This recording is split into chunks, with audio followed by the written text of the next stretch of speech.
Hello everyone. Last લેક્ચરમાં આપણે એવી વાત કરી હતી કે યજમાન કોષોમાં એટલે આપણા માટે યજમાન કોષો છે હાલ ઇકોલાઈના કોષો. તો ઇકોલાઈના કોષોમાં આરડીએનએ એટલે કે રિકોમ્બિનન્ટ ડીએનએનો પ્રવેશ કરાવવાનો છે. પછી ચોખવટ એવી કરી કે પ્રવેશ કરાવતા પહેલાં તમારે આવા રિકોમ્બિનન્ટ ડીએનએની અબજો નકલો બનાવી દેવી અનિવાર્ય છે. શું કામ અનિવાર્ય છે?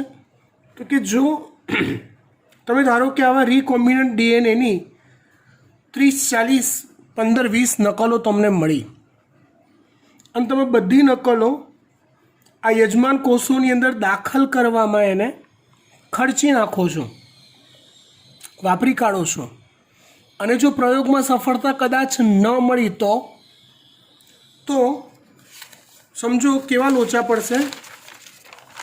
આવા આ બધા જે જફામારી તમે કરી હતી આ બધી કોષોમાંથી અલગીકરણ કર્યું ડીએનએના જથ્થાનું, યાદ છે ગયા લેક્ચરની બધી વસ્તુ? બસ એ જ બધું. એનું અલગીકરણ કર્યા પછી રિસ્ટ્રિક્શન એન્ડોન્યુક્લિયસનું ઉત્સેચકની મદદથી ટુકડા તોડ્યા. બરાબર. આ બધી જે જફામારી છે ને એ બધી જફામારી તમારે ફરીવાર કરવી પડે. એ ના કરવી પડે એટલે એ જફામારી ના કરવી પડે એટલે આવા રિકોમ્બિનન્ટ ડીએનએ આરડીએનએ મળ્યા પછી એ આરડીએનએની અસંખ્ય અબજો નકલો તૈયાર કરી લેવાય છે લેબોરેટરીમાં કૃત્રિમ રીતે. એનાથી ફાયદો તો કે આટલે સુધીની તમારી જે મહેનત છે ને એ તમારે ફરીવાર કરવાની જરૂર પડે નહીં. અહીંથી પ્રયોગમાં ડાઉન લાઇનમાં તમે ક્યારેય ના જાઓ. અખતરા કરો આગળને એવું પ્રોસિજર કરવાના તો ફાયદો થશે, પણ આ ગુમાવી દેવાનું નુકસાન થશે નહીં. માટે આવા આરડીએનએ મેળવ્યા પછી એની અબજો નકલો પહેલાં પ્રયોગશાળામાં બનાવી દેવામાં આવે છે. તો વાત કરીએ આવા આરડીએનએની પ્રયોગશાળામાં નકલો તૈયાર કરવા શું કરાય? તો એના માટે છે એક પદ્ધતિ પીસીઆર પદ્ધતિ. કઈ પદ્ધતિ છે? પીસીઆર પદ્ધતિ, જેનું આખું નામ છે પોલિમરેઝ ચેઇન રિએક્શન પદ્ધતિ. આખું નામ છે એનું પોલિમરેઝ ચેઇન રિએક્શન પદ્ધતિ. આ પદ્ધતિ જે છે પ્રયોગશાળામાં કરાય છે, જેને 3 સ્ટેપમાં વહેંચી શકાય. એક છે વિનૈસર્ગીકરણ.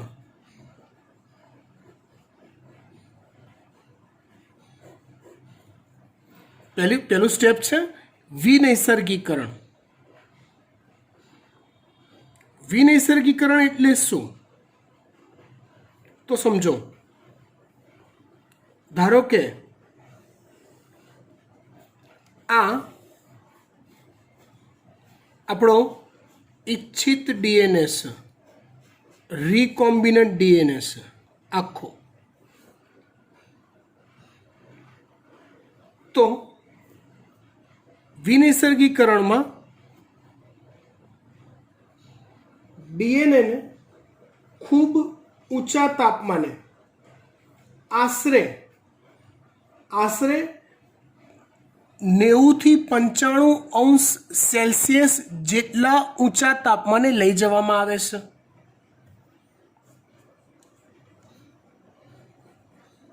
ડીએનએને આવા એક ના હોય હો, આવા આપણને 20-25 તો મળ્યા હોય તો ડીએનએને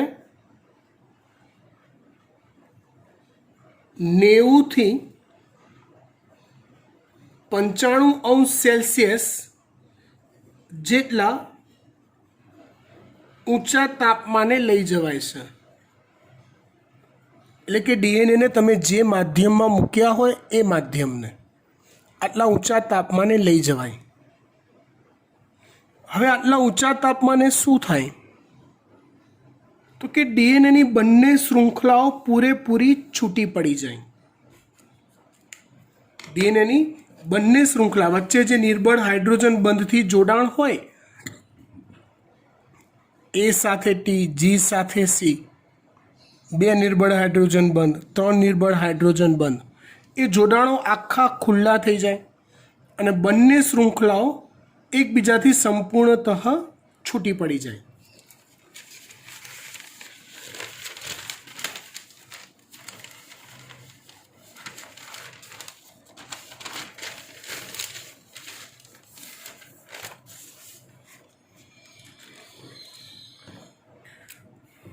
એટલે આટલા ઊંચા તાપમાને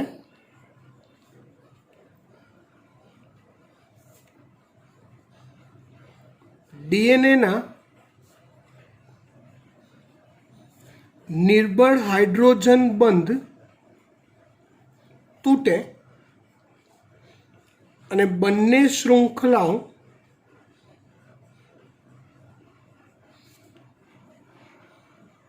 છૂટી પડી જાય છે।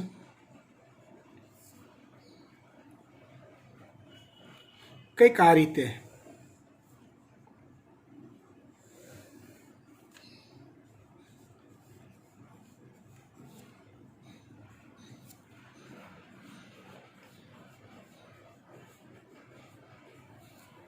આવું થાય। આ ક્રિયાને કહેવાય વિનૈસર્ગીકરણ। ઊંચું તાપમાન આપી ડીએનએની શૃંખલાઓને છૂટી પાડવી। જો કુદરતે જ્યારે કોષની અંદર ડીએનએનું સ્વયંજનન થતું હોય તો એની મેથડ કેવી બનાવી છે એ આપણે શીખી ગયા છીએ। ડીએનએનું સ્વયંજનન આપણને ખબર છે। ઓલું હેલિકેઝ અને ગાયરેસ બંને શૃંખલાઓને ધીમે ધીમે છૂટું પાડતું જાય અને નવી શૃંખલાઓ બનતી જાય। એ થિયરી યાદ કરો। એક શૃંખલા કમ્પ્લીટ તૈયાર થાય, બીજી બાજુએ એના ટુકડા રહે, ઓલું ઓકાઝાકી ટુકડાવાળું। આપણે આ કુદરતી સ્વયંજનન નથી કરતા, કૃત્રિમ કરીએ છીએ। એટલે આપણે મેથડ શું વિકસાવી? ઓલી 5 days 3 daysના દિશાઓના પ્રોબ્લેમ ના રહે એટલે સીધી જ બંને શૃંખલાઓને ઊંચું તાપમાન આપીને છૂટી પાડી દેવાય। ત્યાર પછી બીજા તબક્કાની પ્રક્રિયા કરાય છે,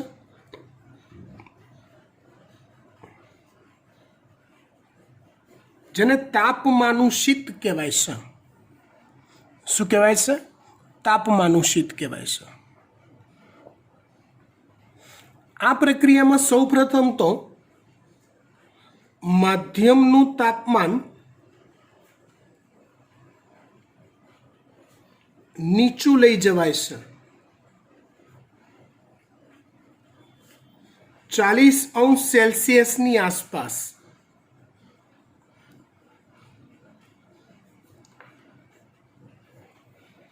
ત્યાર પછી માધ્યમમાં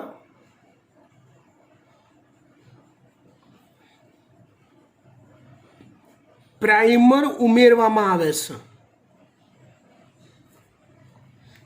જો તમને ડીએનએ સ્વયંજનન યાદ હોય તો એમાં એવું આવતું હતું કે ડીએનએ સ્વયંજનનની ક્રિયા કરવી હોય તો સૌથી પહેલાં ઓલા આરએનએના નાનકડા ટુકડા ઉમેરાય। શરૂઆત તો આરએનએની નાનકડી શૃંખલાથી જ થાય, આરએનએ પ્રાઇમર કહેવાય એને। પછી ડીએનએનું સ્વયંજનન શરૂ થાય। તો અહીંયા માધ્યમમાં પ્રાઇમર ઉમેરવામાં આવે છે। પ્રાઇમર માટે શબ્દ વાપરી શકાય ઓલિગોન્યુક્લિયોટાઇડ।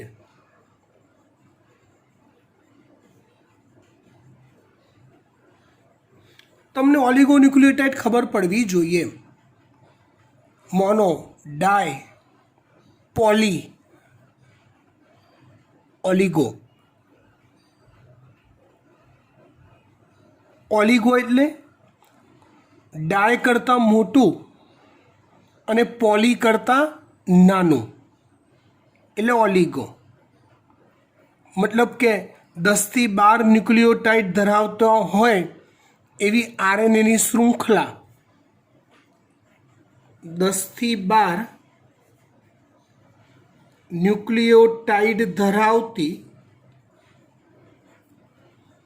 આરએનએની શૃંખલા, જેને કહેવાય ઓલિગોન્યુક્લિયોટાઇડ. પણ હા, આ શૃંખલા કેવી હોવી જોઈએ? તો કે આ શૃંખલા એ ડીએનએની શૃંખલાની પૂરક હોવી જોઈએ.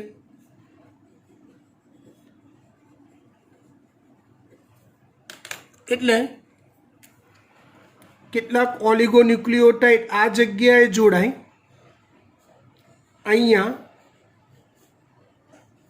કેટલાક આ દિશામાં અહીંયા જોડાય.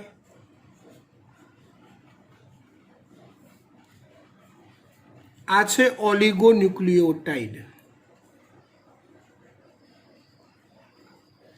અથવા પ્રાઇમર.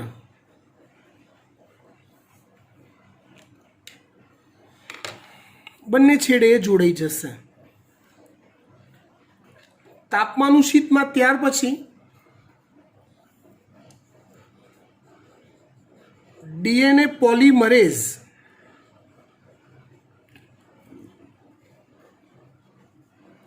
ઉત્સેચક ઉમેરાય. પણ આ ઉત્સેચક જે છે ને એ TAQ ડીએનએ પોલિમરેઝ હોય છે. થર્મો એક્વેટિક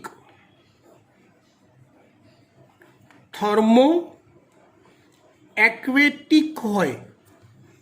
થર્મો એક્વેટિક એટલે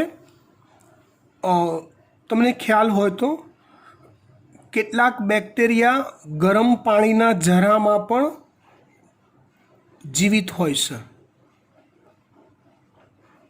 આવા ગરમ પાણીના ઝરામાં બીજા કોઈ સજીવ વસવાટ કરતા જોવા નથી મળ્યા, કેટલાક બેક્ટેરિયા સિવાય, જેને આપણે થર્મોફિલસ કહીએ છીએ. મતલબ એ બેક્ટેરિયાની અંદર રહેતા જે ઉત્સેચકો છે એ ઊંચા તાપમાને પણ કાર્યરત રહેતા હશે. આ બેક્ટેરિયામાં થર્મોફિલસ બેક્ટેરિયામાં જોવા મળતા બેક્ટેરિયામાં આવેલા ઉત્સેચકો પણ ઊંચા તાપમાનમાં સક્રિય રહેતા હશે. તો એવા ડીએનએ પોલિમરેઝને અલગ કરાય છે આની અંદર ઉમેરવા માટે. એ ટેક ડીએનએ પોલિમરેઝનું માધ્યમમાં ઉમેરણ કરવામાં આવે છે. એ ઉમેરણ કરો એટલે એની અસરથી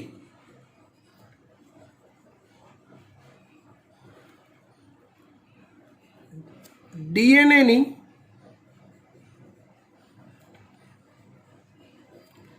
છૂટી પડેલી બંને શૃંખલાઓના ની પૂરક શૃંખલા રચાય છે.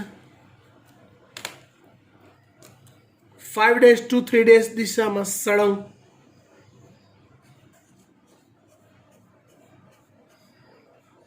આ રીતે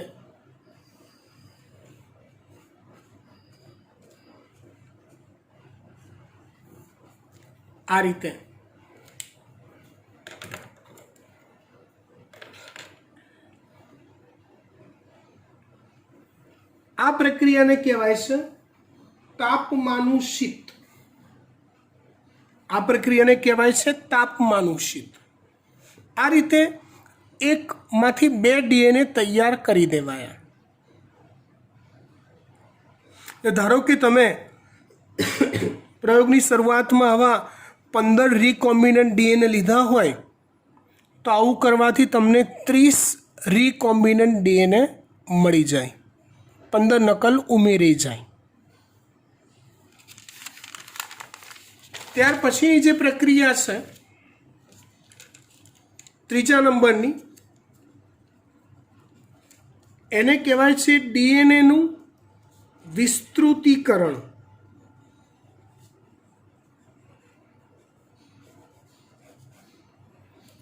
એટલે શું? તો કે ઉપરોક્ત પ્રક્રિયા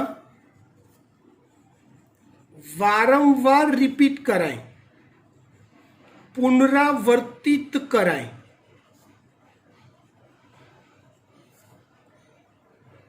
જેના લીધે આરડીએનએની અબજો નકલ મળે છે. કેવી રીતે? તો કે ધારો કે આ એક ડીએનએ છે, આ સાયકલ ચક્ર એકવાર ફર્યું તો એમાંથી 2 મળે, બીજી વાર ફર્યું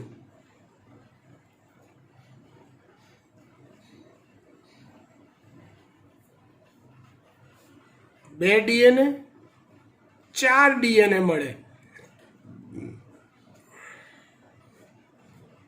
ત્રીજી વાર ફરે તો 8 ડીએનએ મળે,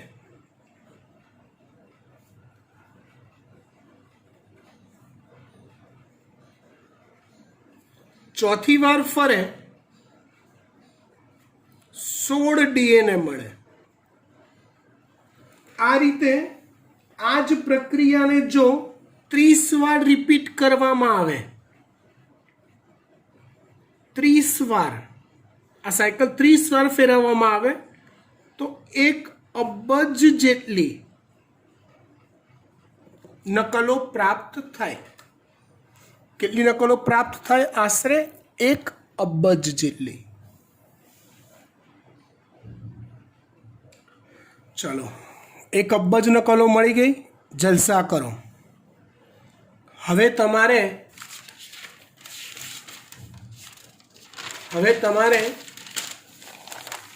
યજમાન કોષોની અંદર આ રિકોમ્બિનન્ટ ડીએનએને દાખલ કરવાની પ્રોસિજર કરવી છે. તો અબજો નકલમાંથી 5, 15, 50 નકલો લઈ લો આ પ્રોસિજર કરવા માટે.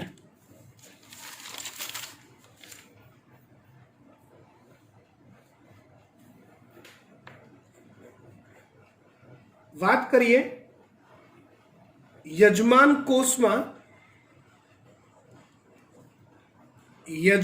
કોષમાં પુનઃ સંયોજિત ડીએનએનો પ્રવેશ. કેવી રીતે પ્રવેશ કરાવાય? તો જુઓ, હાલ ધારો કે યજમાન કોષ તરીકે ઈ કોલાઈ છે.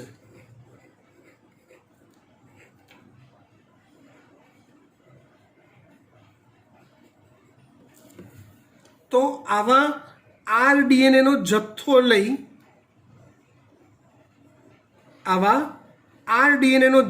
લઈ એનો અંદર પ્રવેશ કરાવવાનો છે. પ્રવેશમાં લોચો એ છે કે આ યજમાન કોષો જે છે સક્ષમ છે બહારની કોઈ આઈટમને સરળતાથી અંદર દાખલ ન થવા દેવા માટે.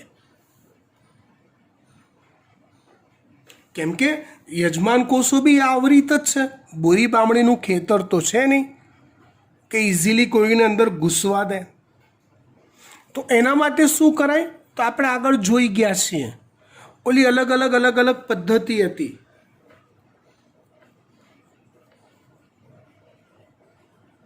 યજમાન કોષમાં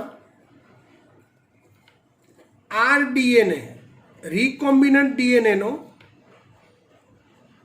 પ્રવેશ કરાવવા માટે કેલ્શિયમ આયનોની સારવાર યજમાન કોષો પર ગયા લેક્ચરની અંદર આવી ગયું, કાં તો એના આગલા લેક્ચરમાં આવી ગયું. કેલ્શિયમ આયનોની સારવાર આપવી પડે, કાં તો પછી કણીય પ્રચંડ વર્ષણ, ઓલું જીનેટિક ગનની મદદથી ટંગસ્ટન અને સોનાનો કણોનું લેયર ચડાવીને પછી અંદર પ્રવેશ કરાવાય જેવી વિશિષ્ટ પદ્ધતિથી પ્રવેશ કરાવાય છે અથવા પદ્ધતિનો ઉપયોગ કરાય છે. જો દોસ્તો એ ઉપયોગ જે થાય ને એ રેન્ડમ થાય, તમને ખબર ના પડે મિત્રો કે કયા યજમાન કોષમાં ડીએનએ દાખલ થયો, કયામાં નથી થયો, કયા યજમાન કોષે એને એક્સેપ્ટ કર્યો અને કયા યજમાન કોષે એને એક્સેપ્ટ નથી કર્યો, કયા યજમાન કોષે એની નકલો બનાવી, કોણે નકલો નથી બનાવી, એ તમને ખબર પડશે નહીં. નરી આંખે ના ખબર પડે. તો એના માટે ઓલી પસંદગીમાં રેખકવાળી વાત યાદ કરવાની. જો તમારા આ આરડીએનએમાં કયું પ્રતિજીવક અવરોધક જનીન છે એ જોવાનું. જો આની અંદર AMPR જનીન હોય તો આનો ઉછેર, યજમાન કોષોનો ઉછેર એમ્પિસિલિનના માધ્યમમાં કરવાનો. તો શું થશે? જે પરિવર્તનીય હશે, જેને આપણું ઈચ્છિત ઉત્પાદન કરવાનું ચાલુ કરી દીધું હશે, નકલો આપણા ઈચ્છિત ડીએનએની બનાવવાનું ચાલુ કરી દીધી હશે, એ કોષો બચી જશે, બાકીના કોષો નાશ પામી જશે.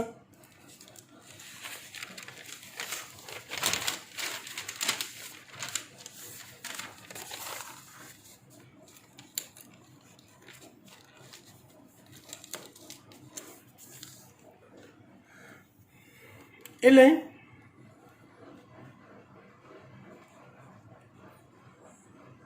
પસંદગીમાન રેખકની મદદથી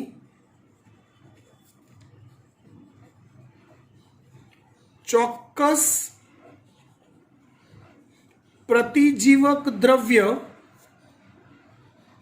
ના માધ્યમમાં યજમાનનો ઉછેર કરાવાય છે, જેનાથી બેનિફિટ શું થાય? જે પરિવર્તનીય હશે એની વૃદ્ધિ ચાલુ રહેશે, એનું કોષ વિભાજન ચાલુ રહેશે, અને જે અપરિવર્તનીય હશે એનો નાશ થશે. જે પરિવર્તનીય યજમાન હશે એની વૃદ્ધિ ચાલુ રહેશે અને જે અપરિવર્તનીય હશે એનો નાશ થશે. ઇન શોર્ટ માધ્યમમાં હવે એવા જ યજમાન કોષો હશે કે જે આપણું ઈચ્છિત ઉત્પાદન આપણને આપતા હોય. પણ આખી પ્રોસિજર હજી પ્રયોગશાળાની છે. તમારે ઈચ્છિત દ્રવ્યનું ઉત્પાદન હજારો લીટરમાં કરવાનું હોય, 500 લીટર, 100 લીટરના, 1000 લીટર, 100 લીટરના જથ્થામાં, જે પ્રયોગશાળામાં શક્ય નથી. એટલે ત્યાર પછી એનો આગળનો ઉછેર કરવા માટે, આગળ એનું ઉત્પાદન કરવા, ઉછેર કરવા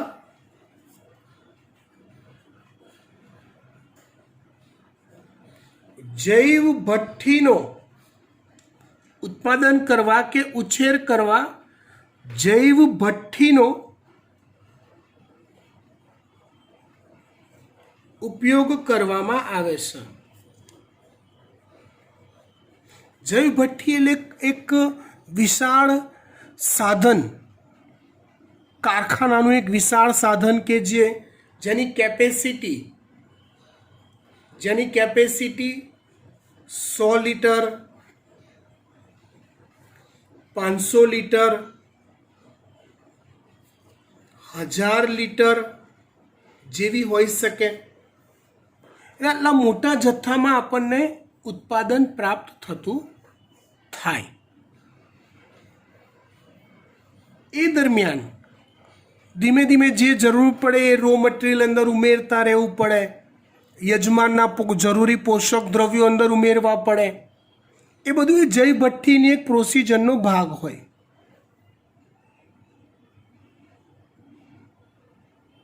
એટલું કર્યા પછી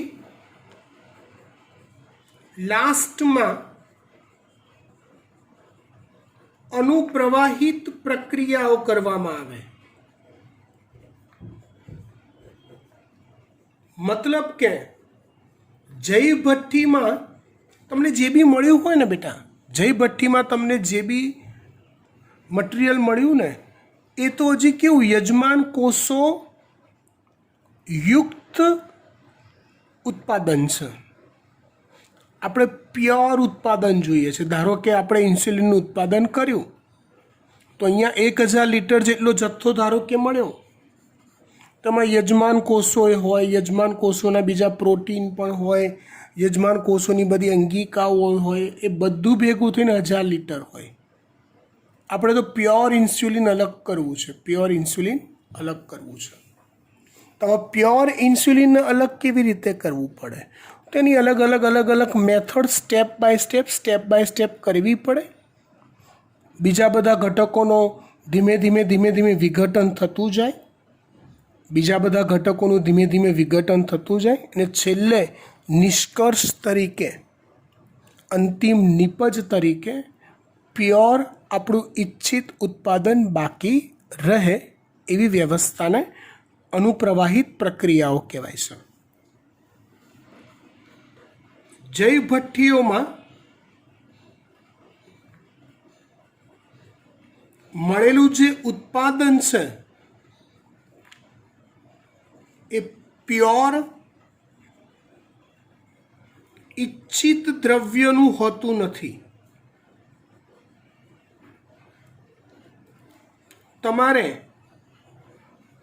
ક્રમશઃ વિવિધ પ્રક્રિયાઓ કરી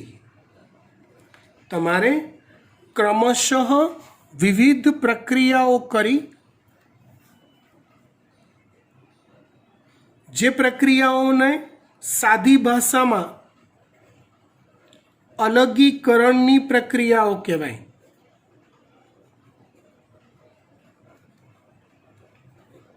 ક્રમશઃ વિવિધ પ્રક્રિયાઓ કરી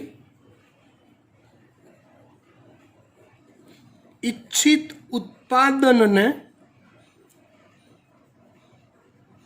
શુદ્ધ સ્વરૂપે મેળવવામાં આવે છે. આવી પ્રક્રિયાઓને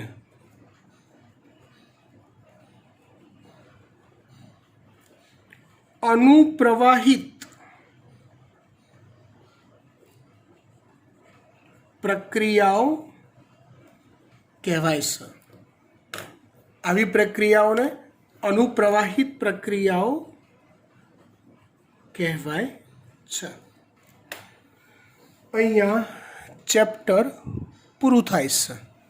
આગળ લખતા નથી, પણ આવું જે રસાયણ મળ્યું પ્યોર, એનું પણ જે લેબોરેટરી ટેસ્ટિંગ ને બધું થાય છે, એની ઇફેક્ટ કેવી છે, પોઝિટિવ છે કે નહીં, કોઈ આડઅસર છે કે નહીં, એ બધું ચેકિંગ થાય, ટેસ્ટિંગ થાય. પહેલાં બીજા પ્રાણીઓ પર થાય, પછી મનુષ્ય પર ટેસ્ટિંગ થાય, અને એમ કરતાં બધી જ પોઝિટિવ ઇફેક્ટ મળતી હોય, કોઈ જ નેગેટિવ ઇફેક્ટ ન રહેતી હોય, ફાયદો જ ફાયદો હોય, તો એને બજારમાં મેડિકલ સ્ટોર્સ લેવલે એનું સેલિંગ કરવાનું ચાલુ કરવામાં આવે છે. બરાબર. અહીંયા આપણે આ ચેપ્ટર પૂરું કરીએ છીએ. આવતા અંકે આપણે બાયોટેકનોલોજી અને તેના પ્રયોજનો ચેપ્ટર જોઈશું. Okay, by.